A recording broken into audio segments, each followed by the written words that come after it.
이게 뭐야 싶죠? Keep calm and tariff on입니다. 이게 뭐냐? 그러니까 진정해. 그리고 타리프 이거 관세 계속 부과해. 뭐 관세는 계속 돼. 라는 얘기인 건데 이게 대체 왜 나온 거야? 그것도 영어로 이 아침에 라는 생각이 드실 거예요. 왠지 기사 보겠습니다. 관세 전쟁 리셋.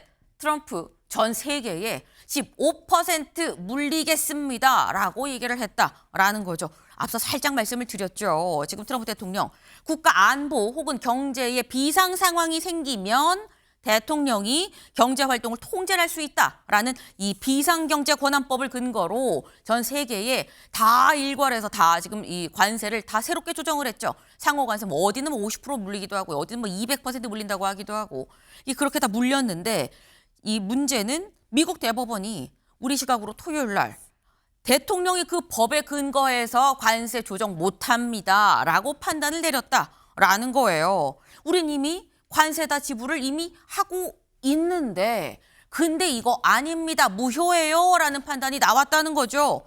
그럼 상호관세 이거 없던 일 되는 건가 싶었는데 트럼프 대통령 바로 대법원 판단이 나오자마자 이렇게 얘기를 했습니다. 들어보시죠. Foreign countries that have been ripping us off for years are ecstatic. They're so happy. And they're dancing in the streets, but they won't be dancing for long, that I can assure you. We'll be able to take in tariffs, more tariffs. All the deals are on it, we're just going to do it a different. 네, 지금 상호관세 상대국들은 지금 웃고 있을 텐데 우리 가만히 안 있을 거예요. 춤추게 놔두지 않을 겁니다. 라고 지금 얘기를 하고 있죠. 그러더니 자신의 SNS에 뭘 올렸느냐. 이걸 올렸습니다. 20일 우리 시각 기준이에요. 우리 시각 21일 오전 8시 40분에 이 보시면 글로벌 10% 타리프 10%의 관세를 전 세계에 물리겠습니다. 라고 올렸다는 거죠. 그런데 그리고 난 다음에 여기 볼까요? 이튿날 우리 시각 기준입니다. 22일 새벽 1시에 관세 안 되겠어요. 10% 말고 5% 더 얹어서 최대 15%까지 즉시 인상하겠습니다. 라고 무역법 122조. 아까 대법원에서 이 무효입니다라고 얘기를 한 건 비상경제권한법이에요. 근데 그거 아니고 무역법 122조에 근거해서 이거 15%로 즉시 인상하겠습니다라고 얘기를 한 겁니다. 이 경우에 이 효력은 최대 150일 혹은 여기서 의회 승인이 있으면 또 연장도 된다라는 건데 근데 지금 자신의 SNS에 지금 그냥 선포를 한 거죠. 백악관 SNS에는 뭐가 올라왔느냐 볼까요? 저희 그래픽 보겠습니다. 이거죠. 아, 이게 그래서 키워드였구나 라고 생각을 하실 것 같아요. 백악관 공식 SNS 계정에 Keep calm and tariff on. 진정하고 관세 계속 물릴 겁니다. 관세는 계속됩니다. 라고 얘기를 했다라는 거죠. 더불어서 여기 좀 같이 가볼까요? 네. 그럼 이렇게 되면 어떻게 되는 거야? 전 세계 다 15% 일괄 관세를 지금 매기는 거라고 한다면 처음에 여기 자체 보시죠. 기존에 지금 각국이 다 개별로 협상을 통해서 캐나다 35, 멕시코 25, 뭐 중국 20, 우리는 15, 일본, 유럽연합, 뭐 영국 이런 식으로 지금 매겨졌었죠. 그런데 이게 다 무효 15% 일괄합니다라고 얘기를 했다라는 거예요. 근데 이것만 보면 그래 우리 15%고 뭐 다시 해도 15% 그럼 변한 거 없는 거 아니야라는 생각도 사실 이정환 교수님 들긴 들거든요. 그럼 우린 이런 상황에서 변화가 없는 건지 좋아진 건지 혹은 나쁜 건지 어떻게 봐야 되는 겁니까? 뭐 사실 이제 크게는 변화가 없다라고 보시면 될 것 같고 네. 다만 이 그래픽에 나오듯이 최혜국 대관세율이라고 있다고. 네. 그러니까 원래 기존에 있는 관세율이 우리나라 최혜국 대우 관세율이라고 보시면 될 것 같고 이 법안 자체가 부과할 수 있는 것이 추가적으로 몇 %를 부과할 것이냐에 대한 이야기이기 때문에 아하. 15%가 추가됐다라고 아마 이해하시면 될 것 같습니다. 네. 지금 말씀은 이런 거예요. 원래 있었던 거에서 추가 15%이기 때문에 원래 더 많이 물렸던 나라들은 여기에 더하기 15인데 우리는 한미 FTA가 있기 때문에 0 플러스 15로 15% 정도로 보면 된다라는 말씀인 것 같은데 뭐 크게는 그럼 차이가 없는 건가라는 생각도 들긴 듭니다. 근데 지금 나오는 게 굉장히 좀 어려운 말들이 많이 나와요. 지금 보면 저희 그 표 같이 볼까요? 네. 무역법이 아까 처음에 뭐 대법원에서 얘기한 비상경제권한법이라 그랬죠. 이번에는 무역법들이 막 몇 조가 줄줄이 나오고 있습니다. 이번엔 122조. 여기 보면 관세율 최대 15%. 이번에 트럼프 대통령이 부과한 게 이걸 얘기를 지금 하는 거죠. 최대 15%, 맥스로 지금 최대한 물렸다라는 거예요. 근데 보면 이 내용이 심각한 국제수지 적자 해소를 위한 임시 조치다. 여기에 대해서 부과기간 최장 150일, 의회 승인이 있으면 더 연장도 가능하다라는 겁니다. 네.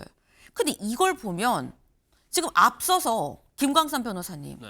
분명히 뭐 비상경제권한법인가요? 그거는 대법원에서 이거는 권한 없는데라고 했거든요. 무역법은 그러면 이 122조 이거는 또 대법원에서 너 권한 없는데 무슨 얘기야? 해당 안 되는데라고 할 가능성은 없습니까? 이제 이전에 저 대법원에서 이제 브레이크를 잡은 것은 네. 이 비상경제권한법에 의한 어떤 관세 부과예요. 네. 이게 굉장히 광범위하고 주요 무역 대상국에 대해서 굉장히 혹독한 그런 관세를 매기고 있잖아요. 그래서 그런 경우에는 이제 의회 승인을 받아야 하는 거고요. 네. 그러다 보니까 의회 승인 없이 이제 관세를 어떻게 보면 매길 수 있는 방법을 찾아낸 것이 바로 이제 무역법 122조인 거죠. 네. 무역법 122조는 어떤 적자, 관세 적자를 해소하기 위해서 이것은 의회의 승인 없이 대통령이 독자적으로 관세를 부과할 수 있는데 최대 범위가 15%인 겁니다. 그런데 이걸 무한적으로 계속할 수 있는 건 아니에요. 시간이 정해져 있어요.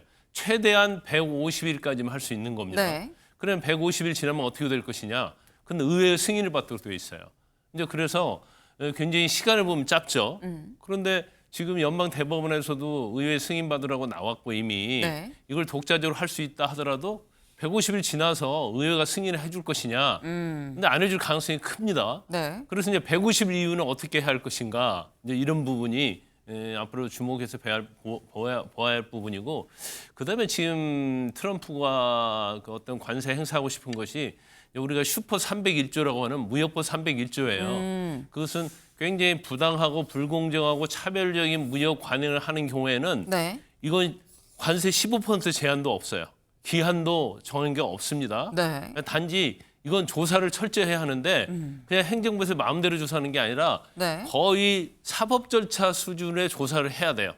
이제 그러려고 하면 이제 시간이 굉장히 좀 많이 걸리죠. 네. 뭐 보통 한 1년 이상 걸린다고 하는데 트럼프 스타일로 보면 만약에 이 301조를 적용하려고 하면 기간을 굉장히 줄인다랄지 자기 마음대로 할 수 있는 그런 여지가 굉장히 우려되는 측면이 좀 있습니다.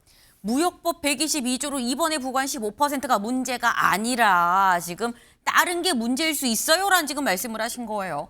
무역법 301조 말씀을 하셨죠. 301조가 뭐냐?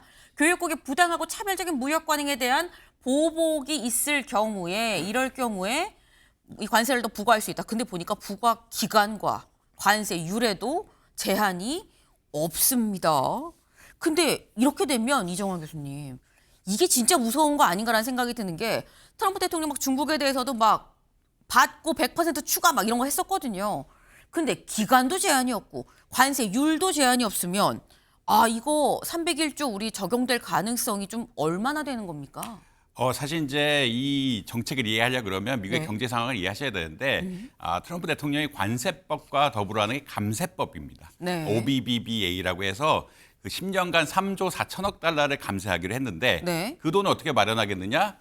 관세를 통해서 10년간 3조 달러를 벌어서 마련하겠다라는 큰 플랜이 있었다라고 말씀드릴 수 있겠고요.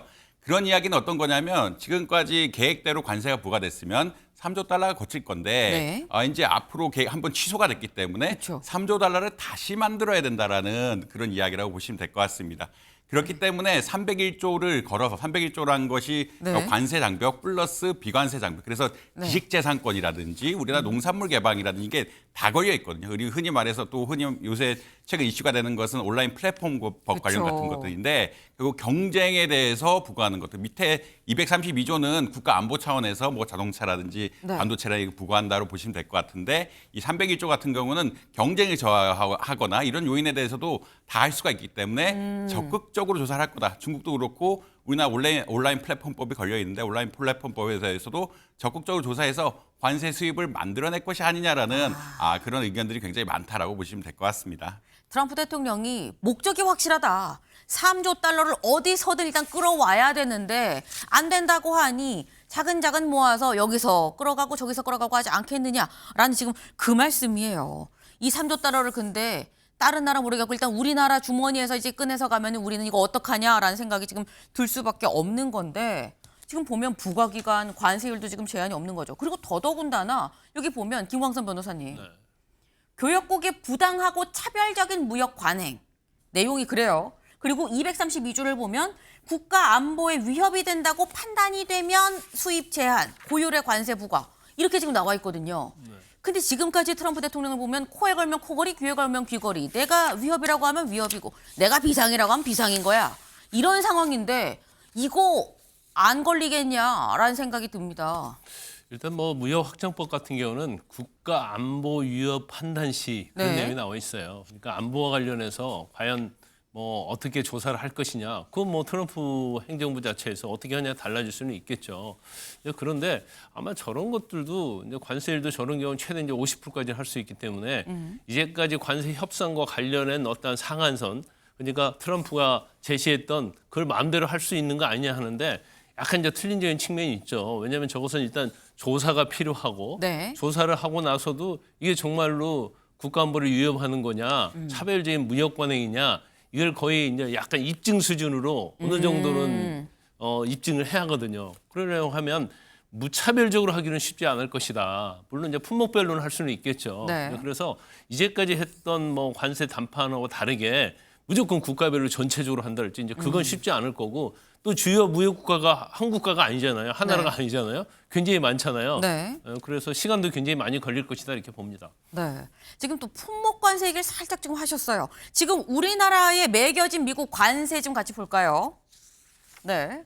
지금 현재 우리나라가 미국 관세에 지금 부과받은 게 이런 항목입니다. 상호 관세는 15%였었죠. 그리고 품목별로 뭐가 있었느냐? 자동차 부품, 철강, 알루미늄, 목재, 트럭, 버스, 반도체 등등 여기는 다 품목 관세입니다. 개별 품목 하나하나마다 관세가 물려지는 건데 근데 교수님 아까 말씀하신 게 지금 이 감세해준 3조 달러 이걸 어디선가 끌어와야 되는 건데 그럼 상호 관세에서 예전만큼 많이 못 땡겨오면 품목 관세 늘리는 거 아니야라는 생각도 들거든요. 뭐 그럴 가능성이 충분히 있다라고 보시면 될 것 같고 이 네. 품목 관세란 것이 아까 지금 보다시피 자동차, 철강, 네. 알루미늄, 반도체, 의약품처럼 국가 안보로 결정된 것이 사실 이미 미국에서는 그 상품 목록들이 나와 있습니다. 거기에 대해서 얼마나 부과를 할 것이냐 이슈라고 보시면 될 것 같고 네. 근데 우리나라 수출이 미국이 어느 것을 많이 하느냐? 자동차, 반도체죠. 네. 이 자동차 반도체를 가지고 미국 관세율을 바꾼다든지 혹은 관세율을 바꾸는 거 이야기하면서 네. 계속 우리나라의 무역 협상 같은 것들, 비관세 장벽 같은 것들이 낮춰라라고 이야기할 수 있는 조건들은 되어 있다라고 아마 이해하시면 될 것 같습니다. 그래서 상호 관세 자체보다 오히려 품목 관세로 우회해서 우리나라를 압박할 가능성들이 조금 있다라는 의견도 분명히 있다라고 보시면 될 것 같고 네. 그렇기 때문에 이 대응에 대해서 시나리오별로 좀 점차적으로 이런 자동차라든지 품목 관세로 대응하면 어떻게 할 것이냐. 301조로 대응하면 어떻게 할 것이냐 이런 네. 것들에 대해서 굉장히 다양한 시나리오를 짜야 된다는 의견들이 나오고 있다. 이런 말씀드려야 될 것 같습니다. 다양한 시나리오별로 다 미리미리 좀 준비를 해야 된다. 이 얘기인즉슨 상황이 녹록치 않다라는 말씀이 되는 거겠죠. 그럼 다른 나라들은 어떻게 하느냐라는 겁니다. 다음 기사 볼까요? 일단 유럽은 그래? 초과 관세 이거 무효야? 그럼 이거 돈 다시 받아야지. 반환해 주세요. 라고 얘기하고 있는 입장이고 일본이랑 대만은 좀 신중합니다. 일단은 잠깐 좀 기다려봐라는 거고 인도는 관세 관련해서 회담을 하기로 했는데 하기로 했던 회담을 일단 연기를 하고 있다라는 거예요. 다들 조금씩 좀 입장이 다르긴 달라요. 일단 눈치를 좀 보면서 관망하는 쪽도 있고 당장 반환해라고 하는 유럽 같은 이 경우도 있고 그럼 우리나라는 어떻게 하느냐. 다음 기사 보시죠. 우리나라 어제 당정청 긴급히 모였습니다. 모여서 뭐라고 논의를 했느냐. 결국 대미투자특별법 일단 특별법은 여야 합의대로 다음 달 9일까지 처리하겠습니다. 하기로 한 건 그냥 쭉 하시죠. 라는 쪽으로 입장을 결정을 했다라는 거예요. 근데 이게 이 교수님 일단 머리는 지켜두면 안 될 것 같아 라는 느낌인 것 같긴 해요. 근데 특별법 처리를 하면 3,500억 달러를 투자하기로 한 게 같이 연동돼서 이행을 또 해야 되는 거 아니냐. 그 또 안 하고 있자니 또 본보기를 혼날 것 같긴 합니다만 어떻게 해야 되는 겁니까?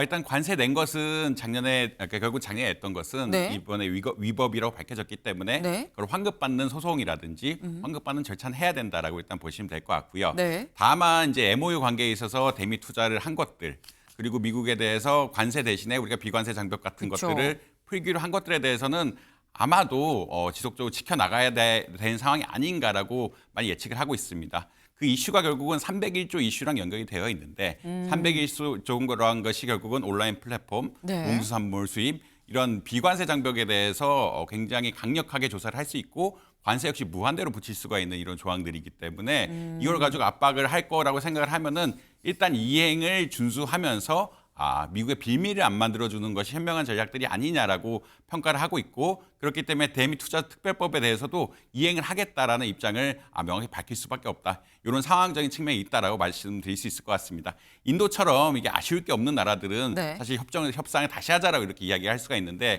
한국의 경우에는 이 301조에 대해서 크게 영향을 받을 수가 있고 네. 이 크게 영향을 받은 것들이 국내 수출이라든지 국내 경기, 국내 주식에도 주가에도 안 좋은 영향을 미칠 수가 있기 때문에 어쩔 수 없이 좀 이행을 해나가야 되는 이런 상황이 아닌가 이런 식으로 많이 평가를 하는 것 같습니다. 네. 지금 어느 면으로 뜯어봐도 상황이 쉽지가 않다. 아까 뭐 시나리오별로 다 좀 준비를 해야 된다라고 말씀하셨는데 우리가 미국의 무역법 122조, 301조, 232조까지 하나하나 다 이렇게 뜯어봐야 되는 상황인 건가? 라는 생각이 듭니다. 일단은 좀 빌미를 주지 않는 게 중요하다라고 말씀하셨는데 정부 차원에서 다양한 시나리오를 꼼꼼하게 촘촘하게 좀 준비할 필요가 있어 보인다라는 말씀을 좀 드립니다.